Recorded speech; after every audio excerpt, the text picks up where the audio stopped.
Hi, to allow QR code scanning on your Xiaomi Redmi 10, we need to open Camera app first, and here from this upper panel, tap on the three lines and then go in the settings. Now simply select More Suggestions and you'll see this feature to scan QR codes.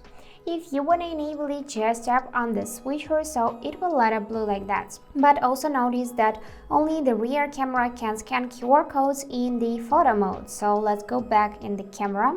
And if you're, for example, in a portrait mode, you won't be able to scan QR codes, just in a photo mode. Now let's test it. I'm gonna take this piece of paper with QR code, and to scan it we would need to simply point the camera at it like that so we can see this QR code icon, which we need to simply tap and check the content of this QR code. So that's it for today. Hope this video was helpful and thank you for watching.